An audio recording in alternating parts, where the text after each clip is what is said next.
This is Beyond the Limits, Scaling Kubernetes Controllers Horizontally. My name is Tim Ebert. I work at STACKIT, and I'm going to walk you through some crazy Kubernetes controller stuff in the next 30 minutes.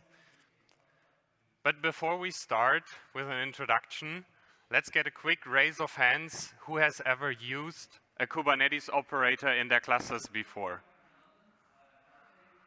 Oh wow, that's many. Let's say 70% of the audience. Okay, let's get another raise of hands. Who has ever implemented an own custom controller or Kubernetes operator? Wow. I didn't expect that. Almost 60% of the audience. That's great. So let me tell you why this topic is so interesting to me. I work at the STACKIT Kubernetes engine team, and we are running thousands of Kubernetes clusters for our customers. This is based on open source project Gardener. Without it, that wouldn't be possible. So shout out to the Gardener folks in the audience and out there. Gardener uses controllers for managing the Kubernetes clusters, meaning the control planes and the worker nodes. So you could say my day job is about running Kubernetes controllers at scale. And that's why I decided to put some effort into this topic in my master's thesis, which was called Horizontally Scalable Kubernetes Controllers. And this is what I'm going to talk to you about today. Let's review some controller basics so that we are all on the same page. Kubernetes controllers are what facilitate the declarative state management in Kubernetes, so that you can just apply some YAML and the controller takes care for you to scale the deployment to the desired amount of replicas, right? So for this, controllers perform these typical steps.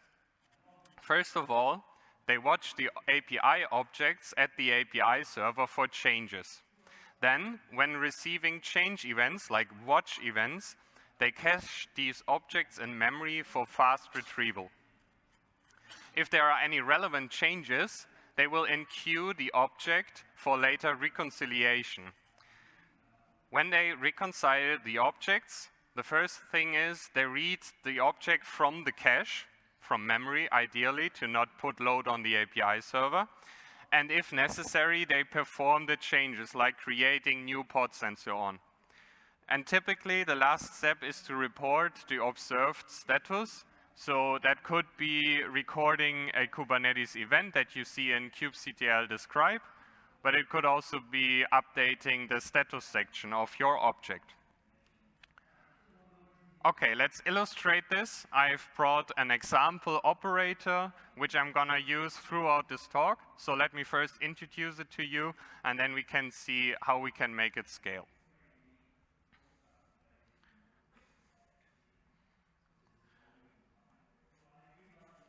Okay, so my demo operator is called the web hosting operator. The idea is pretty simple. We want to run a web hosting platform for our customers, so hosting Nginx as a service basically. And we want to do this declaratively with Kubernetes, because there is simply no better way to host Nginx than on Kubernetes, right? Okay, so let's first apply some example manifests. And we can take a look at the themes now. Themes basically declare how our websites configured by the customers would look like. There is an exciting theme. It uses some color and a specific font family. Based on this, our projects can get and create websites in a project namespace. And I've already created a website for KubeCon, and it uses the exciting theme, obviously. Okay, and we see the website is ready. And what the operator did in the background was to create some more objects, like a deployment, an ingress in the service for exposing our website to the user. So now that this is running on my kind cluster, I should be able, wow, this is small. I should be able to visit the website I just created in the project foo namespace, and it says, welcome to KubeCon. Okay, let's jump back to the slides. So now that we reviewed how Kubernetes controllers work and how you can use them to implement operators, what's the problem with it? Kubernetes controllers must always prevent conflicting reconciliations. So it cannot reconcile a single object in multiple instances. For this, typically, Kubernetes controllers perform a process called leader election to select a single active instance, and only this specific controller instance will ever make changes to the objects. This causes controllers to not be scalable in a horizontal manner, so you can't just add new controller instances to increase the performance of your system. This imposes limits on large-scale use cases like the ones I'm doing at STACKIT. But so far, there is no standard solution for it. So let's fix this. But first of all, I will illustrate again the leader election process so we all know what we are talking about. Okay, in the namespace where my web hosting operator runs, it also creates a lease resource. This is typically used for leader election, and you will see the basic property of a lease is the active holder. Right now, it says this pod, this host name, whatever, is the active leader. So what happens if we have multiple replicas? Let's take a look at the logs of our operator. We see that it reconciles the websites. And in parallel, let's put a watch on the pods and the lease. And if we now add a second instance of our operator, and just scale it up, we see that it gets ready, but it does not do anything. If we now create another website, we can see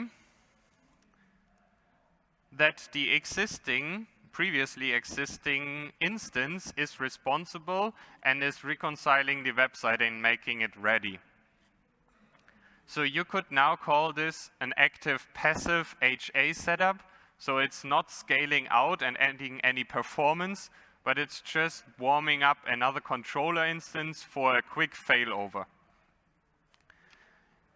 We can also demonstrate the failover by just deleting one of the instances. Let's pick the current leader. It's the 4 something. Okay, now we see that another instance got created, but more importantly, the lease object was released by the active controller, and it was taken over by the other one, which was already pre-warmed. And now another instance reconciles our web hosting objects. Okay, while we jump back to the slides, let me prepare the next demo.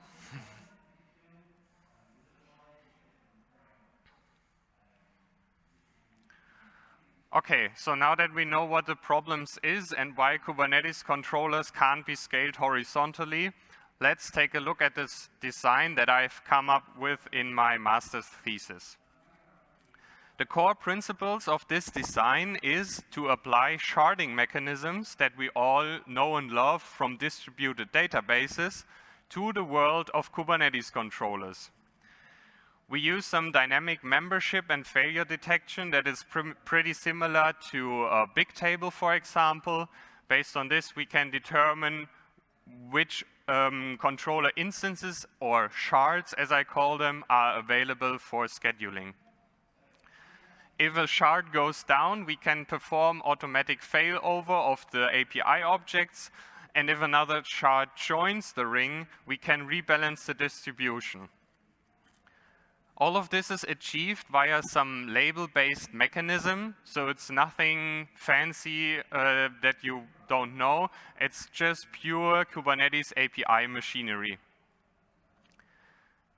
Still, we prevent concurrent reconciliations in multiple instances. So one object is always just reconciled by a single controller instance, but it might not be the same as another API object. The implementation of this design that I've came up with is reusable, and you can start using it in your Kubernetes controllers today. So let's take a look at the architecture. It might look a bit intimidating, but don't worry, I'm going to walk you through it. At the core of it, we have not only one controller instance, but let's say 3 of the same controller.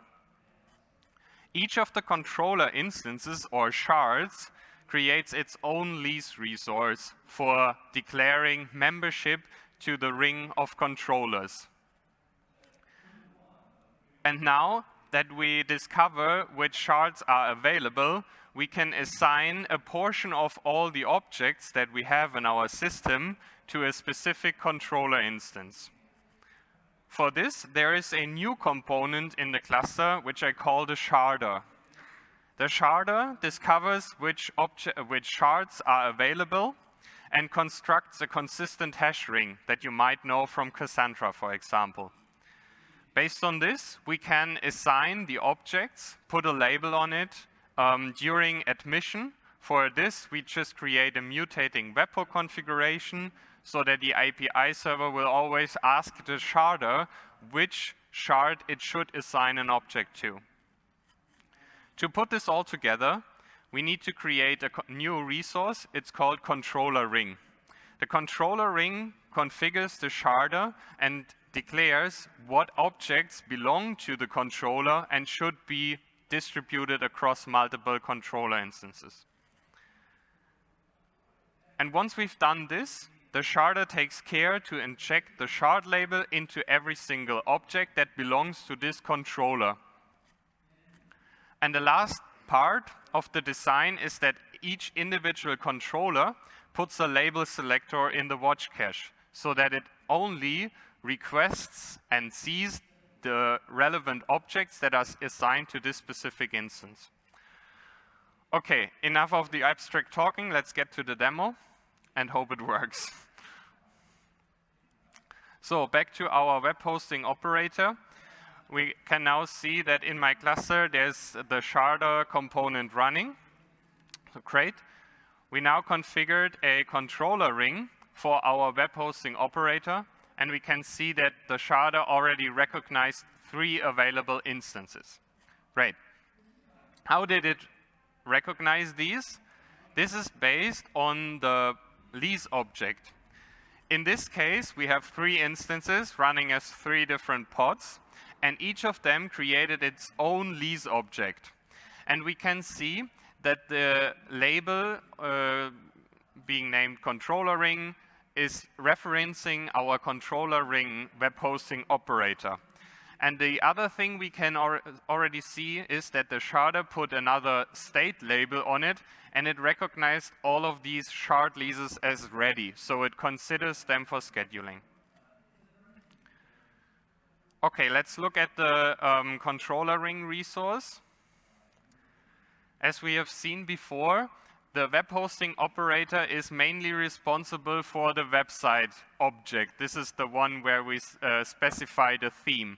And for each website, it creates more objects, like a deployment, a config map, service, and so on. You could say these are controlled resources because all of them have an owner reference back to the owning website. Okay. Based on this, the sharder creates the mutating webhook that I talked about. As we can see, this mutating webhook configuration points to the sharder running in the sharding system, and it is specific to this controller ring. And we also have an object selector in it, which has the shard label, and it checks for non-existence of this, meaning that when you create a new object, the API server will check for you if it is already assigned to a shard, and only if it is not, it will reach out to the sharder to ask for an assignment. And this process is done for all the website objects, but also all the controlled objects like deployments and so on that we've specified in the controller ring.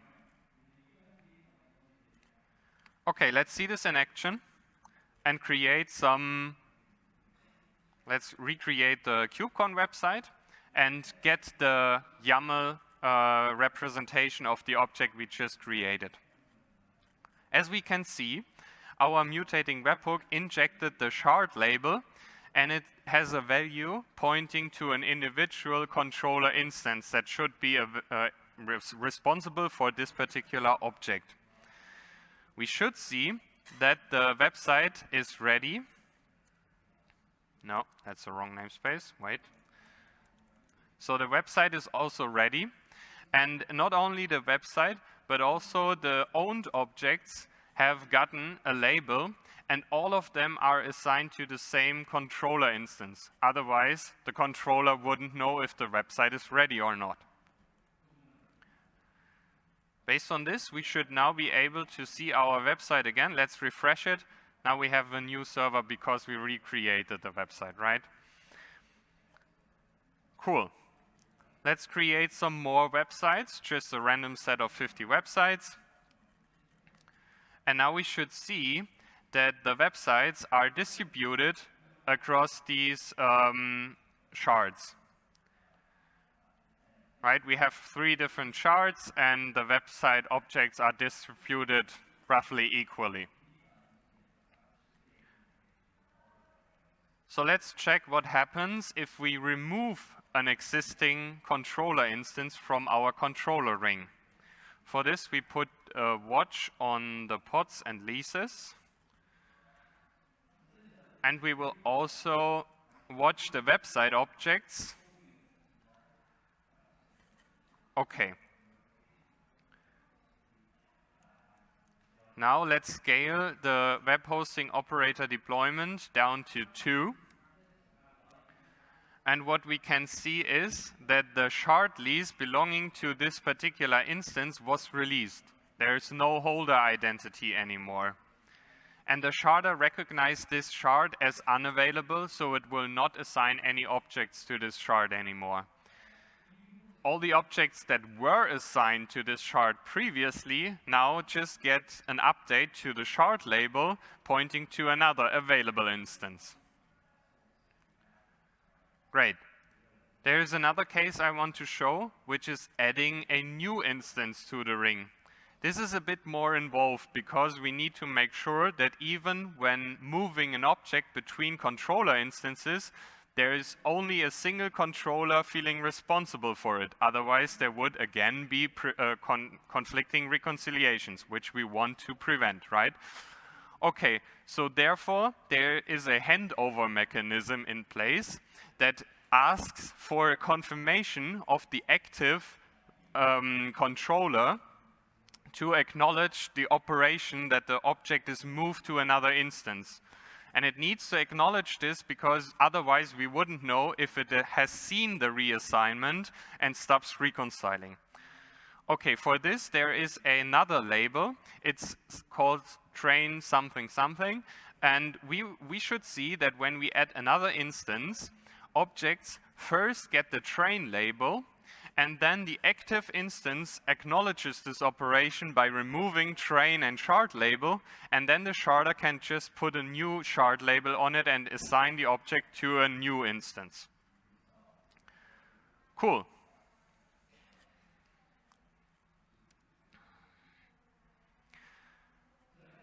So now that we understand how sharding for Kubernetes controllers works, you might ask yourself, how can I use it? How can I implement this in my own controllers? And I will tell you, it is pretty simple. You can just reuse a few components that I've published. The first step is to install the sharder components. This brings the sharder deployment and the controller ring CRD into the cluster. Once you've done this, you can configure the controller ring matching your Kubernetes controller. In our case, it was the web hosting operator. It is responsible for websites and a few controlled resources. This is fairly easy so far. Now we need to change our controller implementation only a little bit. The first thing is to create the shard lease that we've talked about. And what we can notice is that it has the label pointing to the controller ring that we configured. And the second thing we notice is that it has an individual name and holder identity compared to the traditional leader election lease. If you use controller runtime to build your controller, this is very easy. You just import my library, configure the name of your controller ring, and then when creating the manager that runs your controllers, you simply pass on the shard lease implementation to the leader election mechanism. And with this, your controller runtime manager will no longer create a single lease for leader election, but it will create an individual shard lease specific to your instance. If you don't use controller runtime or use another programming language, you can easily implement these steps by yourselves. It's very easy. The fourth step we need to take is filtering our watch cache. We saw that the objects always get this shard label with a value of the shard identity, and we only want to watch these objects that are assigned to our specific instance. Again, if you use controller runtime, this is very easy to do. You just set up the label selector. You can also get the name from the library, pass the shard name, and then you give this one to the manager in the cache options, and this will make controller runtime only watch the objects that you care about. The last step is again a bit more involved, and it is about handling the train operation that we've seen when moving objects from an active instance to a new instance. When the train operation is triggered, we can see this particular label on the objects. And once we see this in our controller, we need to stop reconciliating objects and remove both the train and the shard label. So you might think this is quite complicated, but again, if you use controller runtime, you can just use my library to wrap, first of all, the predicate to react to events where the train label is added, and you can wrap the reconciler to remove the labels. So with this, you don't actually need to change anything in your business logic of the controller. You just need to use the library and wrap both predicate and controllers. To summarize this, you can easily implement sharding for your controllers in 50 lines or less. Less, I guess, if you leave out the comments. Okay. So you might ask yourself, have you tested this? Is it really scaling the Kubernetes controllers horizontally, or is there any overhead? So this is also what I've done in my master's thesis, and for this, I conducted some load test experiments. Before we jump into how the load test experiments work, we should define what a load on a controller actually means. Load on a controller has two dimensions. The first one is how many objects are in the system, how many objects it needs to watch. In my load tests, I increased this over the time of 15 minutes to about 9,000 objects. The second dimension of load on a controller is how often objects change or churn.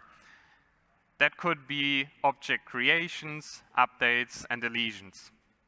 In my cases, I increased the load up to 300 changes per second. The first thing I did was to observe how many resources my controller actually consumes. As you can see in this comparison, the overhead of a sharded controller is very small in comparison to a singleton controller where you only have one active instance. You can see the overhead is in the resource consumption of the sharder that is added to your system, but it's constant. It's not growing with the load of the controller. If we now want to judge whether our system is scalable or not, we need to measure performance.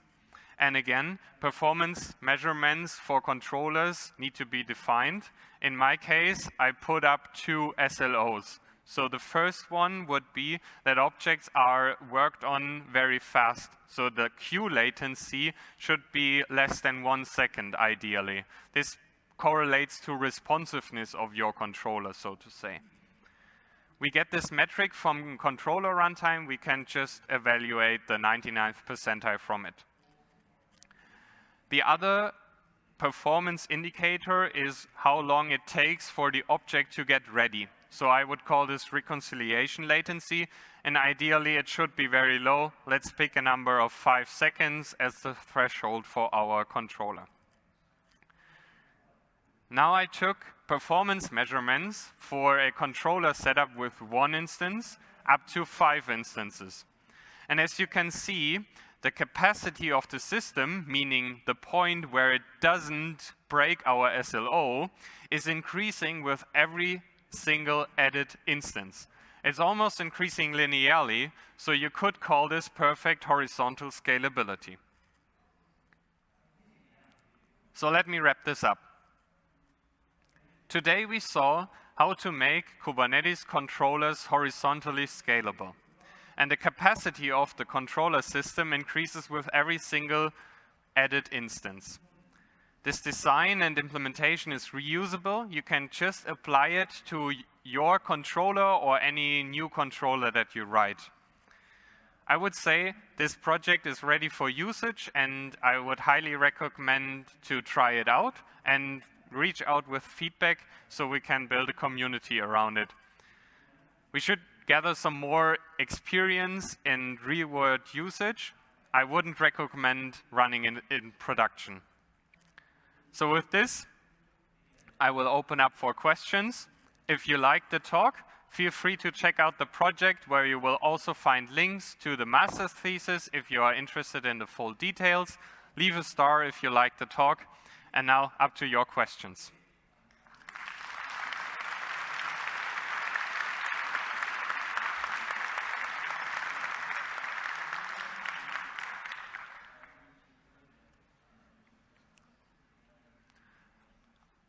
I think you can walk up to the mic if you want.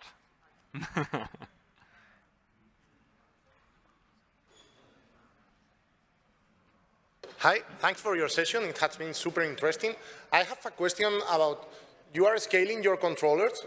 Does the sharder support auto-scaling the controllers itself? I mean, if I can monitor the queue length, or I can monitor the CPU of my operator, will be the sharder fast enough to rebalance the shard if I automatically scale out and scale in the operator? Thanks. Okay.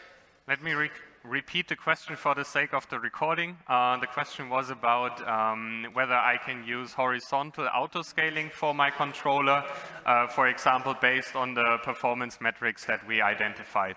So I definitely want to try this out. I haven't done so before. Maybe I can present it at the next KubeCon then. But in theory, it should work, and it's a perfect use case for this project. Cool. Hey, great presentation. I wanted to understand if the result of sharder that gets put into the label could be simplified a little bit by saying that, okay, I will not update the label on each of the objects, but the sharder and the controller predicate could both come up with the same hashed resolution based on an implicitly written algorithm, and on the fly, the correct sharding instance controller will receive the object and work on it. Was there any design consideration made on this particular approach? What would be the pros and cons of it? Okay, got the question. Let me repeat it for the recording. So the question is why we need to update the objects basically at the label explicitly instead of computing the consistent hash ring on the fly in predicates, for example. The answer is that if you have an out-of-band coordination mechanism, you can't really be sure that an existing instance stops working on an object when you want to move it to another instance for rebalancing, let's say. I tried to make it work without this, but I couldn't figure out it. At least also this is what other distributed databases are doing, and I tried to apply proven mechanisms, so to say. This is what I came up with, but maybe there are smarter ideas, I would say. Yeah, so just for our use case, it might not, the draining logic might be a little overkill. Like, we don't care if you drain or not, but we want to distribute when the capacity is available. So that could be a simpler use case and maybe help a little bit with making the design simple. Thank you, great presentation. Thank you. I'm afraid we are out of time for more questions, but I would be more than happy to chat about them. Feel free to come up to the stage, and also we can continue the chat. You can grab me at the STACKIT or the Gardener booth, and happy KubeCon, everyone.